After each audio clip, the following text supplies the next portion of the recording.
Welcome to the Tesla Economist. Please hit the thumbs up and don't forget to subscribe. Just to be clear, I think Ford have actually done a great job with their new all-electric F-150 Lightning. I mean that sincerely.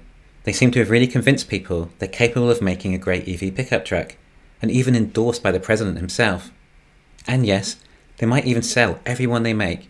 The F-150 is the biggest selling model in the US. They have a following, brand loyal customers, but they won't be able to make that many of them.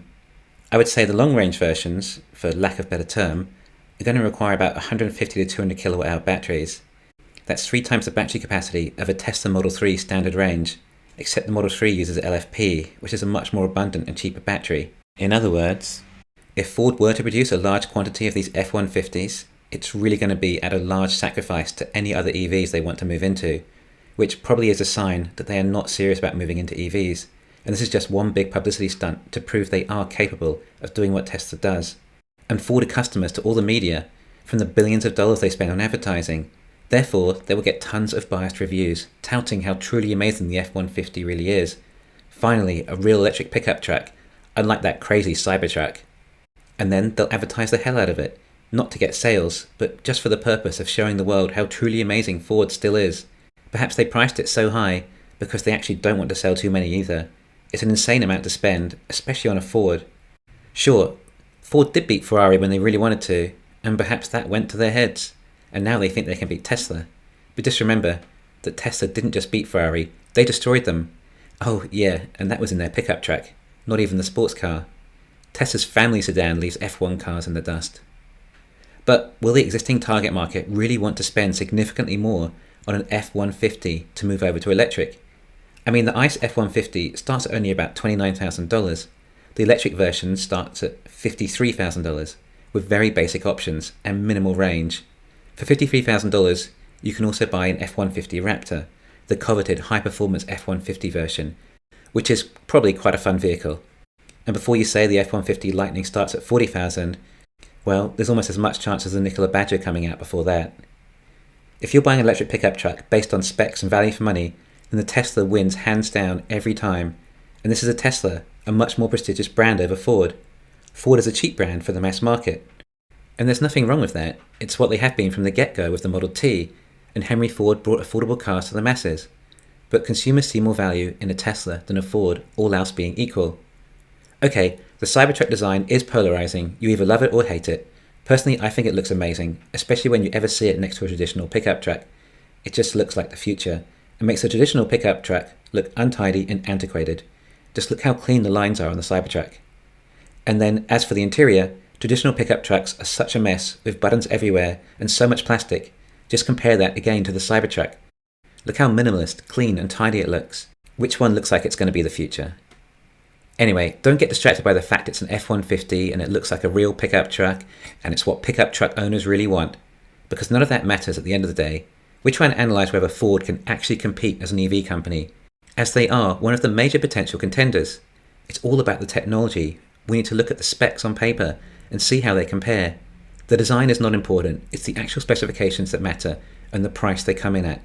We're talking about a $90,000 Ford versus a $70,000 Tesla, and the Ford only has 300 miles range, whereas the Tesla has over 500 miles. In other words, the Ford is $300 per mile of range, and the Tesla comes in at $140. That is less than half the cost per mile of range. Thanks, Ford. You really have done a great job here of letting us know just how truly amazing a job Tesla do. Just like Volkswagen did too. This is not what competition looks like. The point is that this is just more proof that the narrative that Tesla will have competition is dead. This is Ford, an auto company that's been around for over 120 years. They literally have the most experience with the moving production line, as Henry Ford invented it. They're capable of making great value cars at very high production. Seriously, the F-150 is a lot of truck, and the fact the price starts at $29,000 just goes to show how good they are at manufacturing. Remember, out of that $29,000, they still make a profit even after paying dealers and advertising. But this isn't about an auto production line. If they were looking at scalability, the mass production for EVs comes down to battery production lines. Therefore, you might be forgiven for assuming that Ford is a company that has a chance to compete with Tesla. But Tesla fired the first shot. competing with Ford against their biggest selling model, the F-150, with Tesla's Cybertruck. And now Ford have retaliated with their electric F-150 Lightning. There is so much we can learn from Ford's latest offering, in contrast to where Tesla are when it comes to the competition. Yes, Ford have announced all these features to differentiate themselves from Tesla, or perhaps distract might be the correct term, such as their enormous frunk and their amazing new trailer technology. But anyone can add these onto a car. It's the actual EV technology that matters. Even if Ford had made the most beautiful pickup truck ever, it still doesn't detract from the specifications.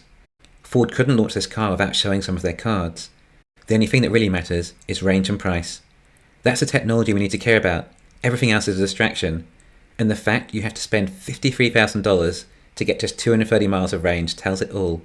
Obviously I haven't driven the Cybertruck or the Lightning, but it's going to be obvious that the Cybertruck will also drive and handle so much better than the Ford, partly due to the fact it requiring so much less weight in batteries, as Tesla batteries are that much more efficient, and everything else being more efficient, they simply need fewer batteries in the first place. But for those of you who know what I'm talking about and have driven maybe a BMW 3 Series compared to a Tesla Model 3, a fair comparison, then it's not hard to tell just how much better the Model 3 drives. But Ford is a real pickup truck that can do real pickup truck work, right? Well, maybe, but isn't Tesla too? In fact, the Tesla can handle a larger payload, the F-150 at 2,000 pounds and the Tesla at 3,500 pounds. That's a huge difference. And if it's size that matters, then what about the actual bed? Well, the F-150 is 5.5 feet and the Cybertruck is 6.5 feet. And the Cybertruck achieves this with a cabin comfortable enough to seat 6 adults, compared to Ford at 5. So if you're buying an electric pickup truck for application, then the Cybertruck wins hands down, and at a much lower cost. And then what about actual day-to-day use? If you buy this pickup truck, then it's likely for a specific reason, whether lifestyle or work. You carry large and heavy items in and out of the bed. You may take it out of town to go off-roading. Well, if you spend $90,000 on a truck, then you don't particularly want to get it scratched or dented. You're going to look after it. You're more dubious as to take it anywhere it may get damaged. Same for work. You don't really want to risk it getting dented on a construction site with people around using heavy machinery and equipment. The Cybertruck is just about indestructible when it comes to these things. You can literally smash it with a sledgehammer. It has no paintwork to be scratched. It is the ultimate pickup truck for the cliché utilities of pickup trucks.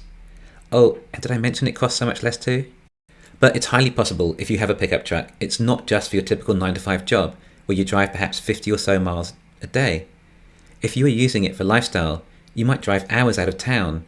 With a 230-mile range, there'll be some serious range anxiety, particularly when there is no established charging network. And of course, you won't ever get 230 miles. For starters, you don't charge it fully and you don't empty the battery completely due to battery degradation. So in reality, you're talking closer to perhaps 150 miles of range. And at that stage, you're likely to get serious range anxiety. And similar if you're using it for work. If you're visiting construction sites, they're always going to be in different distances from your regular 9-to-5. Or if you're using it for jobs, it's possible you may have to visit customers at various locations around town. You might need to drive in excess of 100 miles some days. It will be tedious and stressful continually having to find charging stations. This is not a practical car for the existing F-150 market. For one, it's at a totally different price point. Seriously, customers buy products they can afford. Generally, richer people might buy the Mercedes pickup truck, or even a Range Rover if that suits their lifestyle. People who can afford that much more tend to buy a car that is that much more. The Mercedes is a much nicer looking pickup truck too. It's a lot tidier and eloquent. The F-150 really isn't a good looking vehicle, inside or out. I'm not talking as a Tesla investor, but as an avid car enthusiast. I appreciate good styling. But hey, I didn't grow up with the F-150s around as an important part of my childhood. It's not ingrained in my culture. So I can understand that it is a sentimental car for some consumers. And okay, sure, there are some people with lots of money who probably do buy F-150s too. But you get my point. And perhaps they're just looking for something cheap to tow their boat occasionally. But like I said, the F-150 is great value. Ford make a great value car. But you can see why it's such good value. I mean, it looks cheap and feels cheap. This is not me trying to bash Ford. They've obviously done extremely well with the F-150, due to the fact they can produce them so cheap. But it's going to be the same cheap quality in the Lightning too, except now they expect you to pay almost $100,000 for it. This is not their market, you see. The F-150 is the cheap pickup truck market that offers great value for money, and a lot of their customers are also probably big fans of internal combustion. They want to hear the loud engine. It makes them feel tough. Ford tough.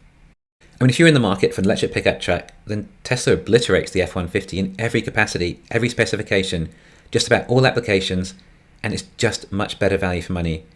If you're purchasing one for business, then the Tesla has the better features and again for less money. If you're purchasing it for lifestyle, you can really get your hands dirty with the Cybertruck without the stress of scratching or denting an expensive car. It's as rugged as it gets. We don't even need to see how this plays out. The Cybertruck is going to probably have something like a 2-year waiting list, and no doubt we will see Lightning trucks sitting on car yards for months. You know, just like all the other ICE manufactured EVs. Thanks for listening. Please hit the thumbs up and don't forget to subscribe.